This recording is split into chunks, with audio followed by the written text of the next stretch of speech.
Hi everyone, it's Lisa. Today on DoodleDrawArt, we're going to start our fundamental drawing series. I'll also have a free downloadable printable available for this lesson. You can find the link in the description.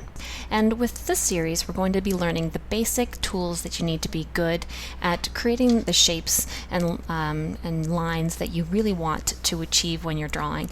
And one of the hardest things that people find to draw is a perfect circle.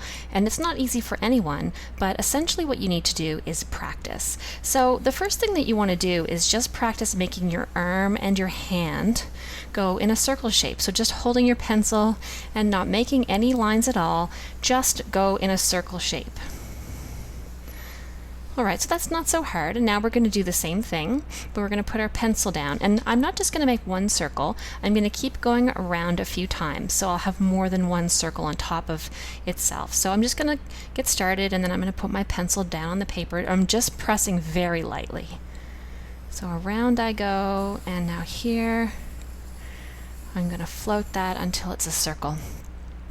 Alright, so you see here on the page I've just got an overlapping bunch of circles, and some of them are a little bit sticking out here and there, but eventually my hand found a really nice circle shape.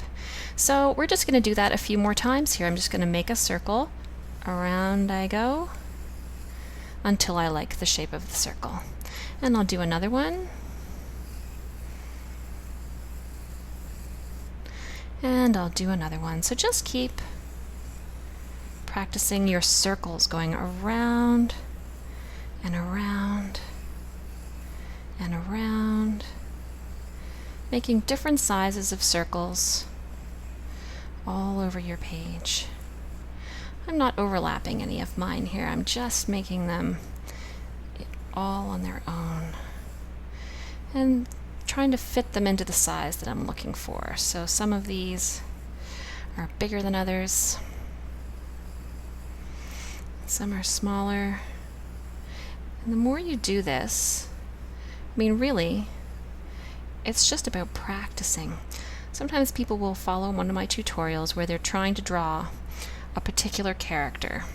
So they'll follow my how to draw Elsa from Frozen or how to draw Olaf from Frozen. And they find that they're not happy with their finished product. And they think that because they followed my tutorial that they should be able to do it. And you know, it's like anything else. You really have to practice to get better and better at drawing things. You have to create habits for your muscles so that they can get better and better. And so here I'm continuing to float these circles all over the page. Some are better than others. See, now I have to lean over on this funny angle because the camera's up above. Now normally if I was doing art in your presence, I probably would lean over my page a bit more so I'm looking straight down, but because I'm using a camera, I'm always trying to keep my hand out of the way, and I certainly can't get my head in the way.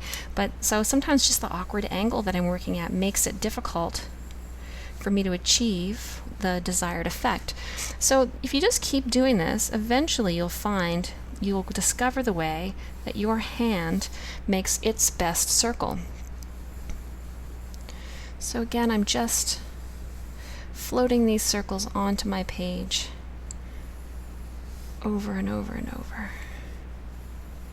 Bigger and smaller, and each time I'm getting a little bit better at making a circle. And so this is like a doodle, isn't it? But it's skill practice. We're practicing the skill of drawing circles. And the more we do it, the easier it gets. But this is going to be fun. I'm actually going to do a second video on this to show you what you could do with this fundamental drawing practice page to turn it into something a little bit more fun. Something that you might want to use as a piece of art, so to speak. So just always making, I find it easier to draw a circle if I don't use my fingers. If I try to do this, something's going to happen where I'm going to end up with a bit of a corner. But if I'm actually making the circle with my whole arm and not moving too much of this, it's easier. If I'm just drawing a curved line, I can do that with my hand, or like this, even still keeping most of this still. But when I draw a circle, my elbow is not it's actually coming from my shoulder. If I backed up and looked at what I'm doing here, I'm making this my whole arm is moving at once. And that makes it easier and easier for you to control your pencil. I'm not sure why that is. Maybe someone can tell me why they think it's easier to control your whole arm and not just a small bit of your hand. Alright, so you get the idea then. You know, you can fill in all of these areas with more circles, or you can get more paper and make more circles, but the idea is just to do more circles. We're going to be using the circle shape quite a bit in our fundamentals series, and if you haven't practiced making circles, you're probably going to find it a little frustrating sometimes to get the exact desired shape that you want. So you can go on practicing making your circles, and when you think you're done, you can tune into the next video and I'll show you what you can do with your beautiful sheet where you have just made so many not overlapping circles.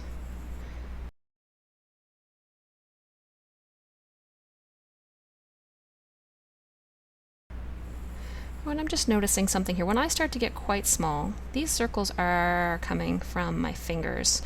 Obviously, a tiny circle is like an O. And when you make an O, you use your fingers to do that. All right. My phone is ringing. I'll be right back. Sorry about that. Telemarketers. My business may be eligible to receive a substantial business loan. No, thank you. Alright, so what I was saying here is that when I'm making these smaller circles, it is like an O, like a letter O. So I am doing that more from just my hand. And then sometimes it's not exactly, if my pencil's got a little bump. This one ended up bumpy, but it wasn't because of my hand shape at all. It was because of the tip of my pencil being not sharp equally around.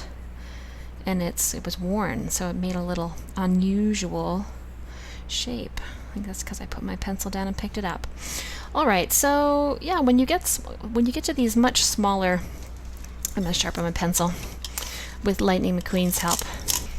All right, so yeah, if you make sure that your pencil has a nice point to it, that also will help your work. You need to be working with properly prepared tools. They don't have to be expensive tools, they just have to be properly prepared. So the deal here is that you should sharpen your pencil.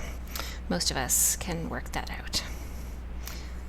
All right, so I'm going to move this on now to stage 2, which is turning fundamental practice into art. And so I'm going to hop this over to the next video and you can check that out when I upload it. I'm not sure exactly when that will be, but it'll be soon.